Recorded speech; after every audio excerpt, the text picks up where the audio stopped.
Next topic is to two blood circulations, pulmonary and systemic. I will show you, explain you this topic by a flow chart. Firstly, you just see this diagram. What do you mean by double circulation? At the same time, in a single circulation, the same blood is entering two times in the heart for the purification. Firstly, the deoxygenated blood is entering right side of the heart, and afterward from the right side it is going to the lungs for purification, and from on the lungs it is coming back to the heart, the left side of the heart, and going to the whole parts of the body. So by this way the same blood is entering two times in a heart for the single circulation. So that's why it is known as two circulation, double circulation of a heart. See, this is a flow chart. By this way you can the circulation of the heart will be also clear to you. Listen it carefully.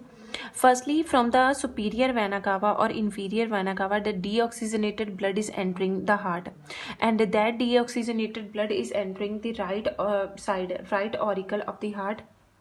From here, from the right auricle, the tricuspid valve is opening, and from the tricuspid valve, this blood is entering to the right ventricle, and from the right ventricle, this blood is entering to the pulmonary artery. Here, semilunar valves are present, pulmonary semilunar valve that prevents the backflow of the blood.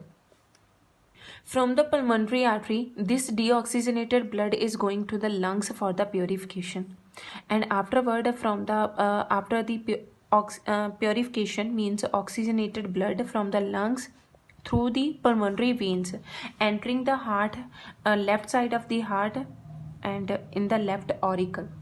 From the left auricle, mitral valve is present, that is dividing the left auricle from the from the left ventricle. Here mitral valve or bicuspid valve is present, and with the opening of that valve, this blood, the oxygenated blood from the left auricle is entering to the left ventricle of the heart. From here the blood is going to the aorta part. Aorta is known as the largest artery of the body, as I told you previously also, and here also aortic semilunar valves are present that are preventing the backflow of the blood from the aorta to the left ventricle back. From the aorta, the blood is going to the whole parts of the body. This oxygenated blood is going to whole parts of the body, and this is known as the systemic circulation. In the heart, two type of circulation takes place. First is known as pulmonary circulation, and the second one is known as systemic circulation. When the oxygenated blood from the aorta is going to the whole parts of the body, that circulation is known as systemic circulation.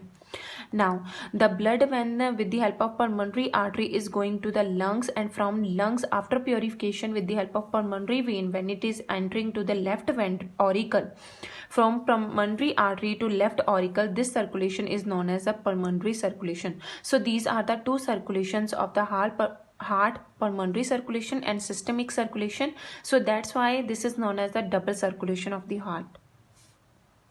So next topic is hepatic portal vein. The veins starting from the stomach and intestine and do not directly convey the blood to the posterior vena cava. They are taking the blood, deoxygenated blood from stomach and intestine, but are not directly giving that blood to posterior vena cava.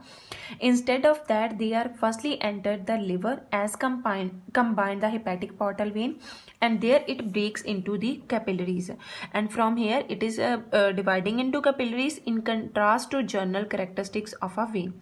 And a new vein is called hepatic vein, is formed by reunion of the joints of the posterior vena cava. By definition, therefore, a portal vein is one which starts with the capillaries and also ends in the capillaries. The pulse. The pulse is the indirectly counting of the heartbeat, that is known as a pulse. The arteries, on count of their elastic muscular walls, distend every time blood is forced through them is due to the contraction of the heart, and this distension can be easily felt by pressing your finger gently over the artery that has come up superficially from such as radial artery of the wrist on the side of thumb. Whenever you will press the artery, radial artery, on the side of your thumb, you can feel that heartbeat easily. So by that way you can count the heartbeat indirectly, and that is known as the pulse. Next one is the blood pressure. Blood pressure is the pressure which a blood flowing through the arteries exert on the walls, on their walls. So that is the pressure the blood is applying on the walls of the artery. That is known as a blood pressure. That is two types: systolic pressure and diastolic pressure. Systolic pressure is the upper limit of the pressure and diastolic pressure is the lower limit of the pressure. If we talk about the human adult, normally the blood pressure of an adult is 100 to 140 mm systolic and 60 to 80 mm diastolic. That is the normal blood pressure. And if there is a rise in the blood pressure above 140 or 90 is known as hypertension or high blood pressure in the popular language. Next, we are going to discuss about the tissue fluid and lymph. Tissue fluid, as I told you previously also, this fluid is present around the tissues and that is protecting the tissues from the foreign injury, as well as is responsible to absorb the oxygen in the cells and in turn give out the carbon dioxide back as a waste to the cells by the to the blood, by which way the carbon dioxide is coming out from the body. Lymph and lymphatic system. Now, some of the tissue fluid may be reabsorbed into the blood vessels, but most of it enters another set of minute channels named as a lymph vessels, where it is called a lymph. The main lymph vessels that flows in these vessels due to the contraction of the surrounding muscles. This again is a beneficial effect to the physical exercise. The lymph vessels on the way drain lymph into the lymph nodes, from where the fresh lymph channels arise and ultimately pour the lymph into the major anterior veins close to their entry into the right auricle, and it is again in the circulation. Again circulation starts from here. The lymph nodes are again pouring that lymph into the with the help of anterior veins into the right auricle. Now, composition of the lymph. In that, cellular part is also present and non-cellular part is also present. Next is functions of lymph. Nutritive, supplies nutrition and oxygen to the those part where the blood cannot reach. Drainage, it drains away excess tissue fluid and metabolic and return proteins to the blood from tissue species. Absorption, fats from the intestine are absorbed through the lymphatics.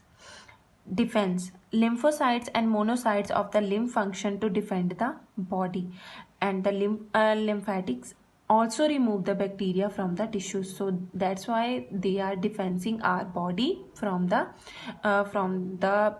dangerous bacteria. They are removing them from our body. The lymph node tend to localize the infection and prevent it from spreading to the body as a whole. The tonsil on the side of a neck is also a lymph gland. So tonsils is one of the lymph gland. Next and the last topic of your chapter, that is the spleen. Spleen is the large lymphatic organ. The situation or the location of the spleen is, it is situated in the abdomen behind the stomach and above the left kidney. So that is the location of the spleen. Functions of the spleen: it acts as a blood reservoir. It acts in an emergency such as hemorrhage or even any physical or emotional stress, or in carbon monoxide poisoning. The spleen releases the stored blood into the bloodstream.